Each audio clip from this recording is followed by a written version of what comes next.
Hey, hi, Lisa Marie here. Today we are continuing in the Bariatric Code by Dr. Stephen Reyes, and we are in chapter 3, which actually starts the Bariatric Code workbook information, also by Dr. Steve. And looking it over, it really does go exactly with where we stopped yesterday in our reading. We are in chapter 3, and let me do the timer, and we just did the weight loss surgery journey and how dieting and desperation makes us a target, basically, when we're desperate to have that. But several of the questions that came in yesterday, and a comment that he had said in the chapters, when you're desperate to lose weight, you become vulnerable to dieting. And when we are maybe resistant to some of the questions that he asked, that's where the workbook is coming in. Hey, Audrey. So I thought I would share with you, here we are, chapter 3, the WLS or weight loss surgery journey, and the questions of how he asked it, which was what we read yesterday. And the first thing is step 1, map your destination. In the book, he had said, we don't always know what we're doing or how we're doing it unless we have that map and know what our destination is. So the questions in the workbook are: step 1, map your destination. Self-care will lead you to a destination of health and happiness. Living to the code is your roadmap. And you remember the code is C is commitment, O is ownership, D was deliberate instead of mindless, deliberate, and then E is engaging in healthy behaviors and lifestyle. So back to the roadmap of the code. Here's your activity. Define your journey. First, what does health mean to you? Me, us. It's what it says in there, me, so you. Second, what does happiness mean to me? And third, how will I know I'm on the right road? What? So those are some of the questions we need to ask ourselves first here in the workbook. Step 2, this was the ouch yesterday in yesterday's reading, getting honest with yourself. Having weight loss surgery isn't the biggest obstacle.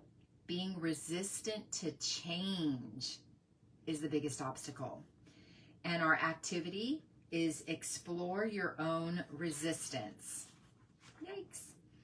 First, one change I've resisted making is... Ow. Second, why do I resist it? Third, list some things you can do to counter your resistance. Ooh. Okay, confession. When I first started the journey, I call it an adventure, but this journey, I followed everything and I wasn't resistant to any kind of change whatsoever.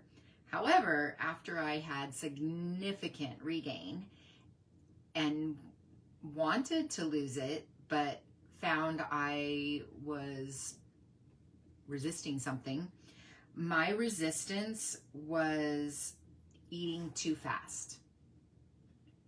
I started eating fast again, quickly, through things, didn't always weigh and measure my portion, so I ended up eating too fast, too much.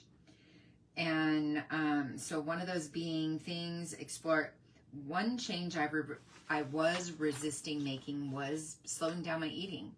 And now I've lost all of that regain plus, and one of the best things I did for myself was going back to slowing down, putting my utensils down, cutting my food, and using a spoon, a fork, and a knife so that I could control the bite size.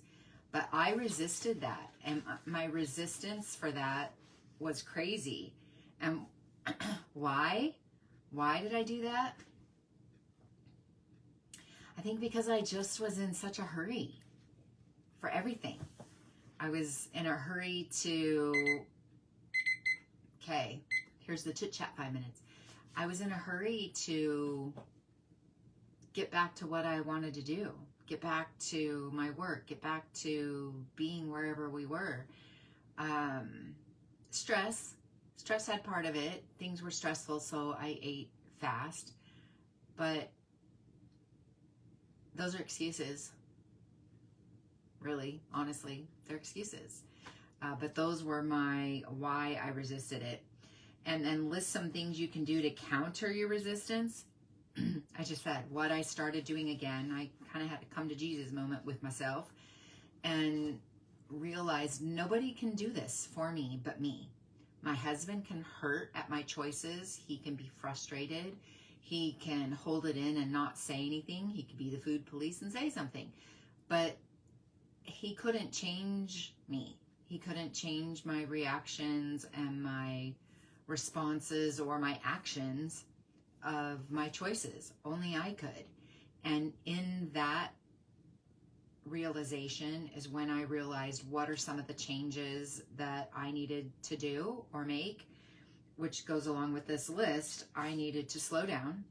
I needed to use utensils again and actually cut my food up into bite-size, nail bed to be able to chew better, put my utensils down, and actually step away from my workplace, step away from whatever it was, step away from cooking, and actually sit down at the table with a nice plate, nice utensils, and enjoy what I was using to fuel my body and give myself nutrition at that moment.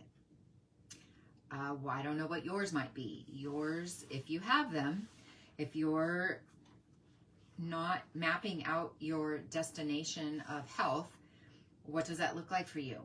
What does health mean to you? And these are questions I had to ask myself as well. I wanted to be healthy. Well, what does that look like to me? And some of what I labeled that way, as in the book, there are some things we think are healthy for us, me, and when we actually start doing it or incorporating it, it's not healthy for us. And that's kind of what I learned in May when I started my journey back to losing all of the excess weight. And it's now October. Can you believe it? And I'm here, well on my way. And what does happiness mean to me or you? And how will I know I'm on the right road? Then getting honest with ourselves and exploring any resistance we have. So again, ask yourself, what is one change I've resisted making? Why do I resist it? And list some things to get out of it. Step 3 is assessing our readiness, but I think that is actually going to be in the next part of the reading. Yeah, it looks like it's in the next part of the reading. So have a minute left.